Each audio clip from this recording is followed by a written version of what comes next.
yung charger. Tapos pinalagay ko. Anong charger nakakabit? Pang ano yung linagay eh, pang OC. Yan yung magawang pansamantala. Ay, mahina naman kumarga.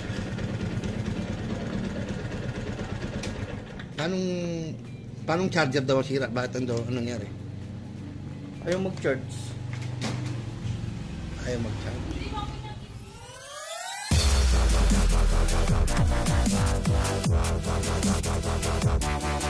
So, tignan nyo mga kabekis kung ano ang silbi ng power appliance, no? Ito pong motor dinala sa akin. Sir, anong issue nito? Bidyoan kita. Pa-fluctuate, lolobat.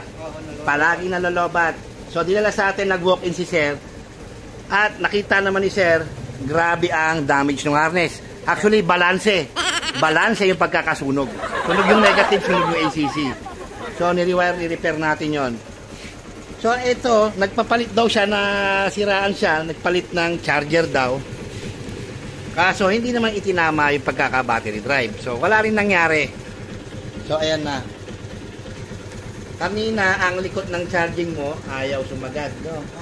Hanggang 13, ganun lang. Ayan na. Pag maandar pa, umababa hanggang 5.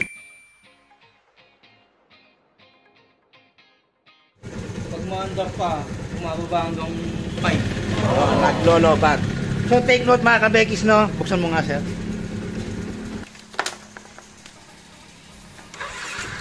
Ayan, no? Hirap na sa start. Napapa-start na ngayon, no?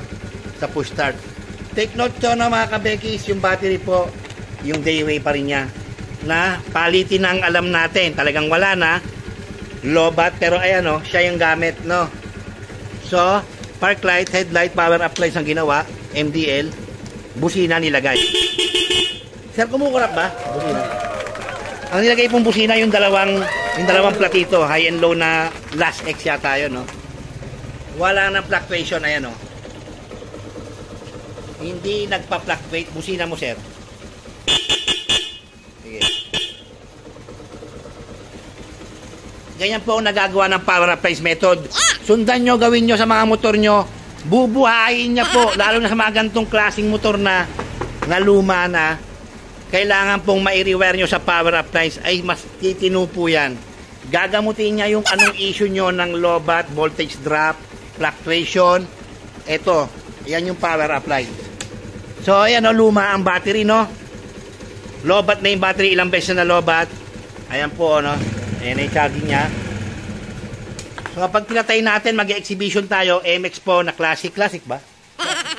Ayan. Anong year model nito? 2012. 2012. Patay makina, binuksan ng headlight, binuksan ng MDL, hinay beam. Ayan, binusina.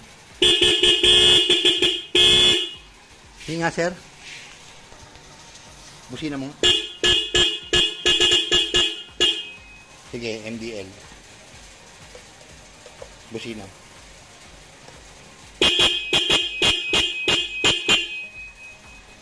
May ano yung battery. Signal mo nga, sir.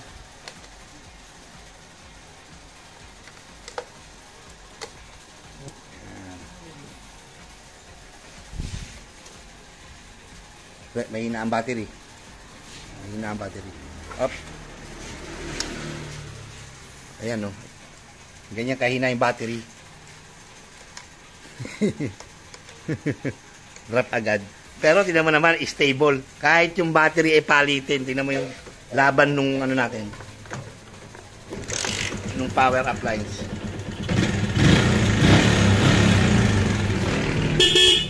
Sa iba nga yan eh. Yung ganun ng hina ng battery, pag binusina mo, ayaw na eh. Ngongo na. Eh, ito, tinan nyo ang hina ng battery, oh. Oh. Kita mo yung drop. Mahina na yung battery. Minsan nga, kahit 12 yan, walang ano eh, walang city. Yan, ganun po ang pagpapa-stable. Power appliance method, mga kabekis, wala na pong iba. Yun ang ipagawa nyo sa motor nyo. Ipakabit nyo o mas maganda i-DIY nyo, kayo po gumawa. Huwag nyo ipagkatiwala na yung okay, tumunog, umilaw, ang ganda ng pailaw, parang yung nag-walk-in kanina, sir, di ba? Ayan, no, may katibayan, ha? May nag-walk-in kanina, ADB 160, ang nagrekomenda yung kasa. Ginawa po ni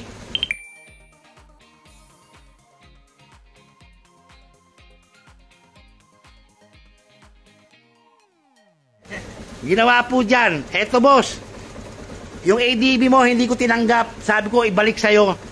Kasi ayokong kumalkal na mga gawang medyo may pagkabasura na yung wirings. Yun po, pinapadala ng kasa sa akin, hindi ko tinanggap.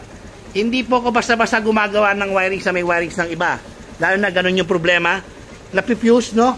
Napipuse daw, nawawala yung panel. Ngayon, nilagyan ng eyeline na umiilaw, yung pauso na eyeline na nag-running na RGB ba yun? Umusok daw. Sabi ko, ibalik mo doon, hindi ko gagawin yan. Kahit i-rewire ko pa. Huwag niyo sabihin sa akin kanina, sabi niya ayaw niya na ibalik kasi wala rin doon nangyayari. Eh, ganun talaga kasi pinagkatiwala mo doon eh.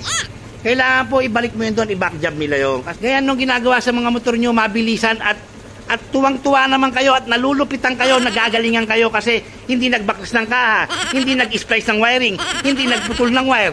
Bilib na bilib kayo mga kabekis. Hindi ho ganun ang standard procedure. Pang-samantalang wiring po yun. Sundan nyo yung power appliance method, may tutorial ako. Binibigay ko na sa inyo ng libre. Yun ang gawin nyo. Walang expiration. Ito nga, binuhay pa eh. Diba sir? Binuhay pa oh. Yung pa rin ang battery. Nakikiusap pa yung ADB kanina. Nakikiusap na yung ADB, hindi ko tinanggap. Dali mo kako doon, dali mo doon kako at ayaw di ako gagalaw ng wirings ng iba. Okay? Kaya pala, ayaw sa lahat ng banggitin, boss. Kaso, meron ako isang customer na dumayo from QC, pinabili ko sa inyo ng MDL, tapos ino-opera mo doon. Ang sabi mo sa customer na magpapagawa sa akin, wag na doon magpagawa sa akin kasi mahal daw ang power appliance ko. Kumpara naman sa ginagawa mong wirings. Next time, boss, pag tinira mo pa ako, papangalanan kita, mapapahiya ka. O, sa mga bekis, sa YouTube channel ko, sundan nyo lahat yung mga tinuturo ko sa inyo. Hindi ko kayo bibiguin at hindi ko kayo ipapahamak. Para po sa inyo yung kaalaman at ako'y nagsasawa na sa mga motor na paulit-ulit na ginagamot ko. 2024 na, unang gawa ko ng motor, rewiring na. Tapos may mag-walk-in, rewiring ulit. Hindi na ako tatanggap masyado mga kabekis.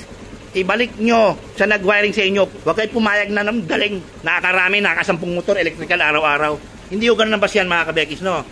So para sa inyo mga kabekis, lamang may alam, sharing is caring ang binibigay ko sa inyo. Binabahagi ko yung katotohanan, yung tama para sa mga motor nyo, okay? So good day sa inyo, sir. Shout out, right safe. Solid. Thank you, thank you.